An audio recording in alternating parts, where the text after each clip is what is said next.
Hopefully, you've all had a wonderful Labor Day weekend, but now it's time to talk weather again, and specifically the chance of isolated thunderstorms is going up as we progress through the week, with the highest chance being on Wednesday, in my opinion. I'm meteorologist Tanner Sleech coming at you with this one-off update. Because I'm doing this last second, I'm doing this a little bit more freeform than usual rather than creating a full presentation on this. So, this is the Storm Prediction Center's Day 1 convective outlook showing the general thunderstorm risk primarily over the Cascades. The Day 1 outlook is good from 5 a.m. on Tuesday to 5 a.m. on Wednesday after you convert Universal Time over to Pacific Time. On Day 2, that risk goes further into the Willamette Valley. Let me turn interstates on to show that it's pretty much right along I-5. So the Storm Prediction Center is thinking it'll primarily be a east of I-5 event, and it abruptly stops in the southern Washington Cascades. And then day 3, it retreats back to Cascades Crest and east, but goes further north into Washington. I'm not as convinced this one is going to verify. I think the chance on Thursday of it happening is far lower, though non-zero. Wednesday appears to be the strongest of these 3 days. Looking at the fire weather outlook, both Tuesday and Wednesday have the isolated dry thunderstorms through the Pacific Northwest's thunderstorm risk, and I generally agree with that. So let's move over to our models, and this is going to be a model comparison. So for those of you who watched my heat wave slash thunderstorm videos from the previous week, I went over the thunderstorm setup. So you have a upper level low situate a little bit off our coast, and typically I would prefer this to move into our coast for the ideal thunderstorm setup. You can have it parked off for a more Cascades oriented setup.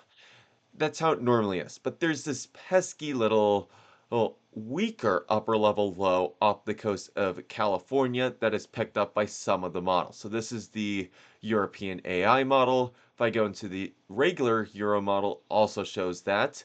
The Canadian model also shows it. The American model, it also shows it there. And then the Icon model also shows it. So it's all pretty similar.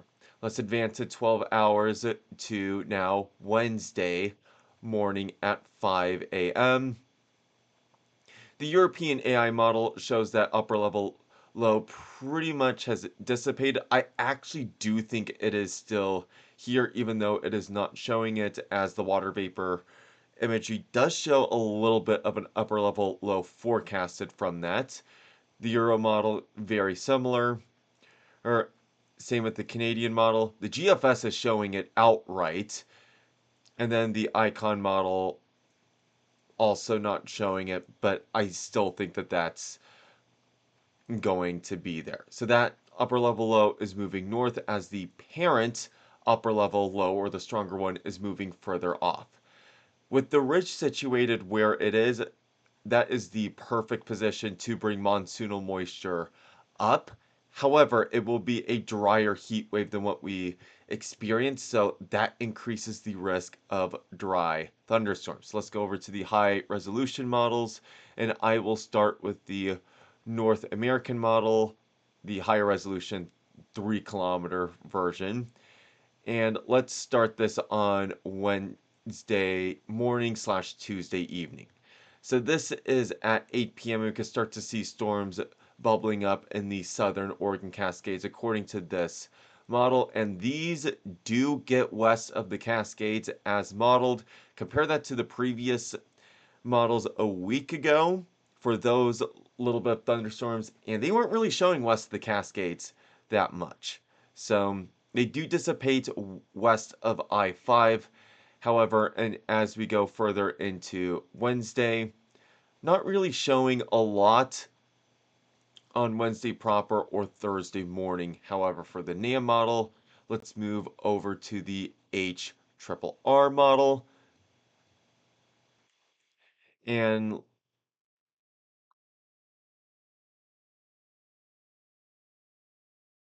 let's start at the same time. So 8 p.m. on Tuesday.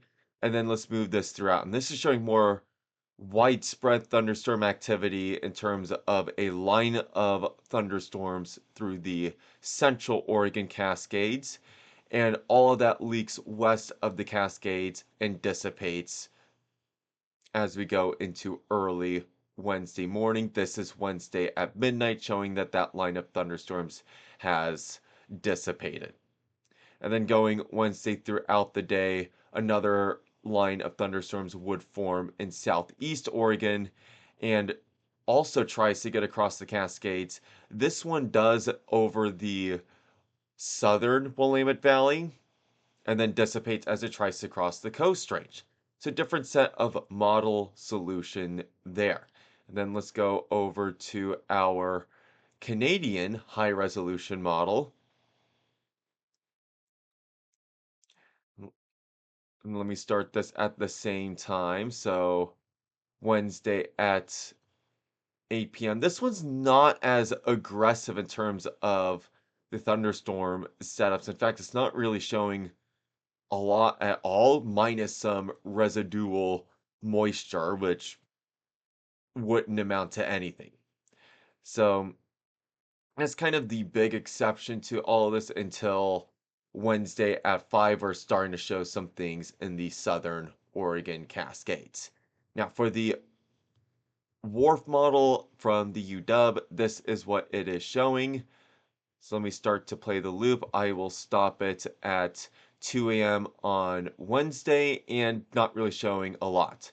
If I rewind it one step, still not showing a lot, and it's primarily over the southern Oregon Cascades.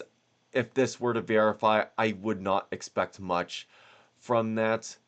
And then let's move this over to Wednesday evening, and it's now showing some more activity over the central and northern Oregon Cascades as that cell approaches Mount Jefferson, but dissipates as we go into the overnight hours. And then Thursday, since this model goes out further, this is showing more prolific activity on Thursday night, and this gets into the Willamette Valley as well. So this is a screenshot from 8 p.m. showing it right along the Cascades crest, then advancing it to 11 p.m. showing a weaker thunderstorm south of Eugene. I don't buy this as much because if I go back to the where the upper level low is situated, and then let's advance that 12 hours to Wednesday evening. All four models are showing that that upper level low pressure is still intact with the exception of the icon, which is pretty much showing a little bit of a divot, but not really there anymore. And some of the models show it strengthening again. And then let's move on to Thursday morning. Now some of them are showing that that ridge is becoming more like a traditional ridge rather than that upper level low creating a divot. This makes me less likely to believe the Thursday thunderstorm activity and more likely to believe the Wednesday thunderstorm activity for which one's going to be more likely. I also think that that upper level low pressure is going to increase the cloud cover, especially in the South Willamette Valley, and that will decrease the high temperatures down there. For fun, let's advance this further into Friday and Saturday. Since I'm using the 4 kilometer resolution, this does go into Saturday. So this is showing thunderstorms on Friday in the Cascades, and then going into Saturday, showing some residual moisture. Most likely these would be thunderstorms as well over the Cascades crest, but nothing in the valleys. So that's your look at the models. I will switch over here to the 7-day forecast here in a second. Right, we will start with the South Willamette Valley. I'm anticipating pretty much sunny skies today, high temperature of 92 degrees before that upper level low pressure system moves northwards, keeping highs in the mid 80s with my best estimate. One thing to note, however, is that this high temperature is a little bit more uncertain than usual. And the reason why is because models have a tough time, for lack of a better term, modeling those small and weak upper level lows. As a result, if that were to be even smaller and barely exist. The high temperature might be a couple of degrees higher, and the thunderstorms are limited to the Cascades if they happen at all. If it ends up being a little bit stronger than modeled, but still very compact, high temperatures might be closer to 80 or 81 degrees, and we see more thunderstorms leak west of the Cascades. Thursday, I'm more confident that there will be a recovery back to 90 degrees before starting to cool off to more seasonable temperatures with highs about a degree or two above average. Low temperatures will get into the mid 50s as we go into the weekend. Chance of rain on any given day is 10 to 20%. From Thursday onwards, for Wednesday, I'm anticipating about a 30% chance of thunderstorms in the South Valley. For the Portland area, I do lean the South Valley having the higher chance of thunderstorms, so I'm saying a 20% chance of thunderstorms for Portland. I also think the cloud cover will not be as broad the further north in the Willamette Valley you go. So I'm saying mostly sunny Wednesday with some isolated thunderstorms, but the chance is lower at about a 20% chance.